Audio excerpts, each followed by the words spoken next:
코로나19 사태가 발생한 지 3년 4개월 만에 어제 정부에서 엔데믹 선언을 했습니다. 코로나 팬데믹을 이겨내는 과정에서 보여준 우리 국민의 저력은 그야말로 위대하고 존경스러웠습니다. 특히 지난 정부가 정치 방역으로 국민들의 고통을 더할 때에도 국민들께서는 불편을 참아가며 정부의 방역 지침을 지켜주셨습니다. 그렇기에 저는 엔데믹 선언은 바로 국민의 승리라고 생각합니다. 고난의 터널 빠져오게 된 것을 온 국민과 함께 축하하며 그동안의 노고에 위로의 말씀을 드립니다. 또한 의사, 간호사, 간호조무사 등 보건 의료인들께서도 위험한 일선을 지키며 눈물겨운 사투를 벌이셨습니다. 각자의 전문성과 능력을 200% 발휘하며 함께 땀 흘려주신 결과로 국가적 재난이었던 코로나 팬데믹을 슬기롭게 극복할 수 있었습니다. 보건의료인 여러분께서 보여주신 헌신과 노고에도 깊은 존경과 감사의 말씀을 드립니다. 그런데 이렇게 훌륭한 협업의 역사를 쏜 우리 보건의료계가 지금 큰 갈등과 혼란에 빠져 있어서 참으로 안타까운 심정입니다. 민주당의 간호사법 강행 통과로 빚어진 직격간 갈등이 국가적인 혼란과 위기를 불러오고 있습니다. 지난 정부 코로나 위기가 최고조에 달했을 당시에도 대통령이 나셔서 의사와 간호사를 편갈랐는데 민주당에 분열의 DNA가 있는 건 아닌지 걱정스러울 따름입니다.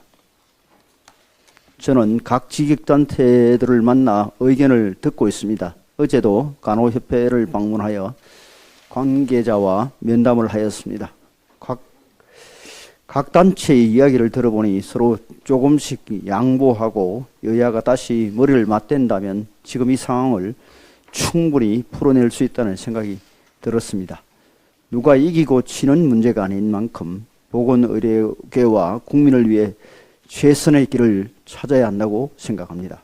우리가 코로나 팬데믹을 이길 수 있었던 것은 효과적인 국가 의료 시스템과 의료 분야 모든 직역의 유기적인 협력이 있었기 때문입니다. 이런 협업을 더 공고하게 만들고 발전시키기 위해 모두가 머리를 맞대고 지혜를 모아야 할 때입니다.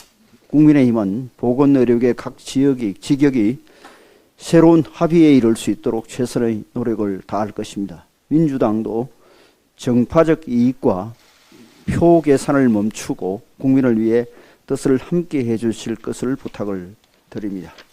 김남국 의원의 가상화폐 보유 의혹이 일파만파로 번지고 있습니다. 매일 새로운 의혹이 제기되고 있습니다. 마블엑스라는 코인에도 10억을 투자해 3억 이상의 이익을 봤을 것이라는 보도도 나왔습니다. 더욱이 이 거래는 암호화폐소 상장 직전에 이루어진 것으로 이는 내부자 정보 없이 불가능하다는 것이 전문가들의 견해입니다. 더 놀라운 사실은 김 의원이 지난 11월 7일 법사위 전체회의와 올해 3월 20일 법사위 법안심사 소위 중에도 거래를 했던 정황이 발견되었다는 것입니다. 입이 다물어지지 않습니다. 김남국 의원 문제는 개인의 도덕성을 넘어 민주당을 대상으로 한 불법 로비 문제로 번지고 있습니다. 학술단체인 한국게임학회는 이례적으로 성명을 발표해 P2E 합법화를 위한 로비가 국회에서 이루어졌을 가능성을 제기했습니다.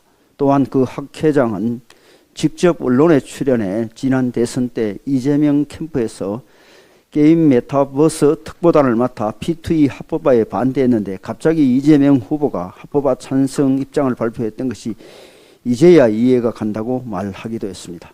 어제 정무위원회 전체회의에 출석한 박정훈 금융정보분석원장도 김 의원의 거래가 형사사건과 관련되어 있다고 말했습니다. 김남국 의원의 의혹은 처음부터 너무나 충격적이었지만 날이 갈수록 그 충격이 더 커지고 있습니다. 일반 국민은 상상조차 하지 못하던 일이며 특히 그 불공정함과 파렴치함에 대해 청년 세대가 느끼는 분노와 좌절감은 이루 말할 수가 없습니다. 여러 제도적 문제점도 지적이 되고 있지만 일에는 선후가 있는 법입니다. 김남국 의원이 해명을 할 때마다 거짓말이 밝혀지고 민주당에서 어디까지 연루됐을지 모를 로비 의혹까지 제기되고 있기 때문에 강제 수사를 통해 의혹의 실체를 밝히는 것이 우선입니다. 모든 의혹이 상세히 소명되고 이를 통해 문제점들을 확인해야만 실효성 있는 제도 개선도 가능해지고 정치권의 도덕성 제고 또한 이루어질 수 있습니다. 여야가 합의해 재산신고 제도의 사각지대인 가상자산도 대상에 포함시키는 법 개정을 추진하기로 했는데 이것은 진실규명의 필요와 과정에 어떤 영향도 끼치지 않는 별도의 조치임을 분명히 합니다.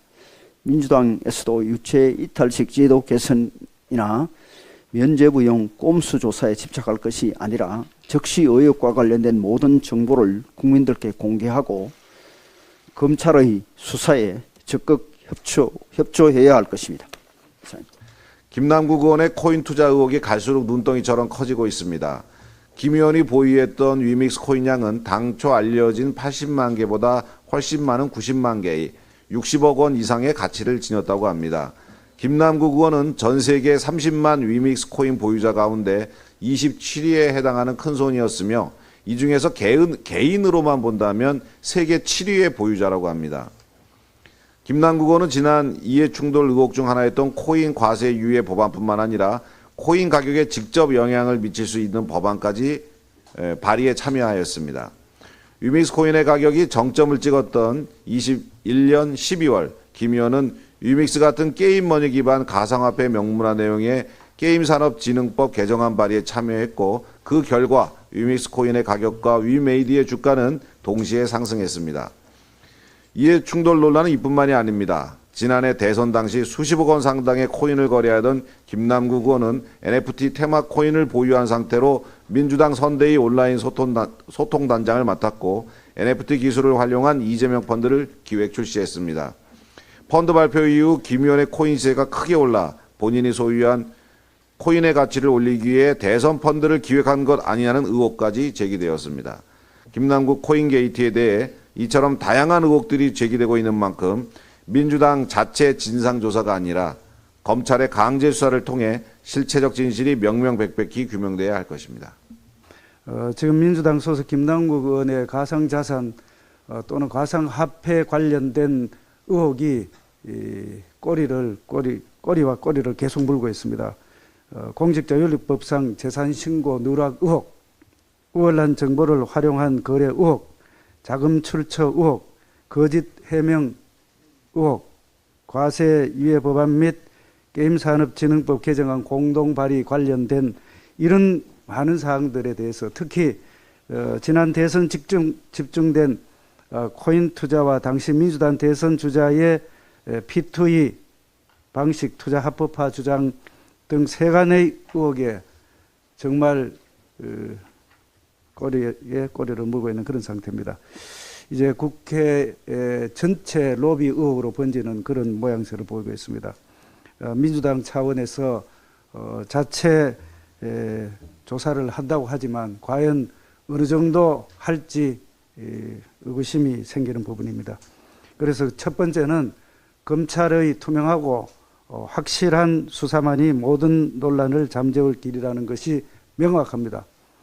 그런데 저는 이 부분에서 과거 국회는 부동산 투기 의혹과 관련해서 국회의원 모두의 동의를 받아서 전수조사를 한 사례가 있습니다. 그래서 저는 오늘 국회의원 전체에 대한 코인 전수조사 실시를 공식적으로 공개적으로 요구하는 바입니다.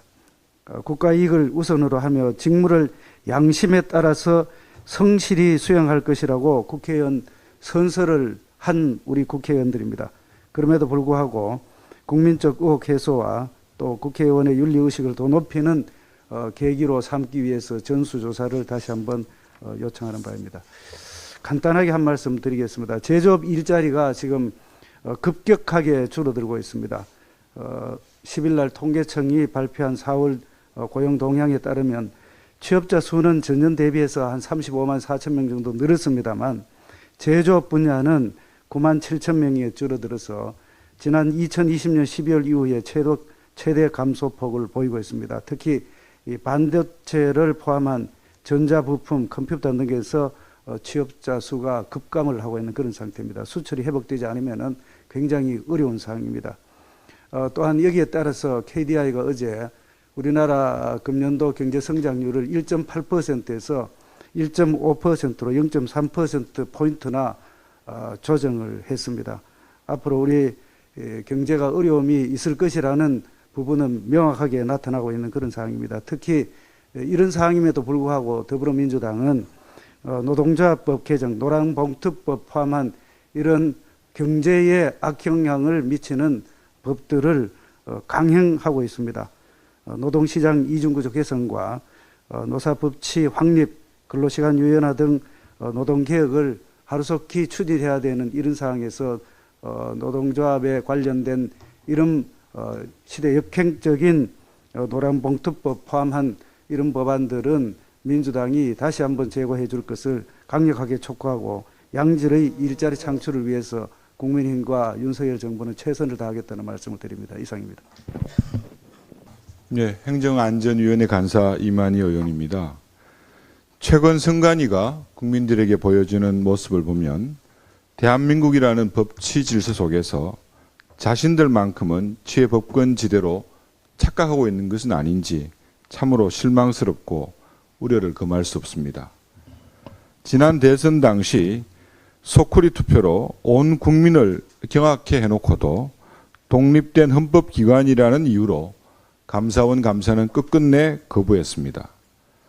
반복적인 북한의 해킹 공격에 노출되었음에도 국정원의 보안 컨설팅을 독립된 헌법기관이라는 이유로 거부하고 거짓 해명 의혹까지 받고 있습니다.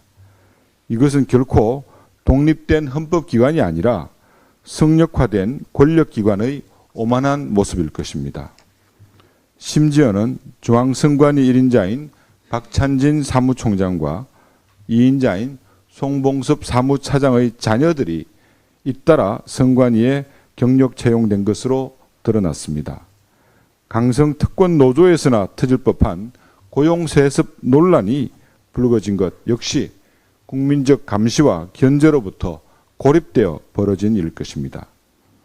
지난해 1월 박찬진 사무총장의 딸은 광주 남구청에서 근무하다가 전남 선관위의 경력직 공모에 지원하여 채용된 바 있으며 특히 충남 보령시 8급 지방공무원에서 현재는 충북 단양 선관위 7급 국가공무원으로 근무하고 있는 송봉섭 사무차장의 자녀의 경우 2018년 채용 당시 선관위는 채용 공개 모집조차 진행하지 않았고 추천 등으로 진행되는 이른바 핀셋 채용으로 알려진 비다수인 대상 채용으로 모집한 것으로 드러났습니다. 이를 통해서 송 차장에 따른 한자리 공석의 국가직 공무원 채용에 경쟁자 하나 없이 나홀로 서류 및 면접 등의 진행을 거쳐 합격한 것으로 확인되어 매우 충격적입니다. 선관위는 비다수인 채용 등 당시 채용 방식에 대해서 법과 원칙에 따라 공정하게 이루어졌다.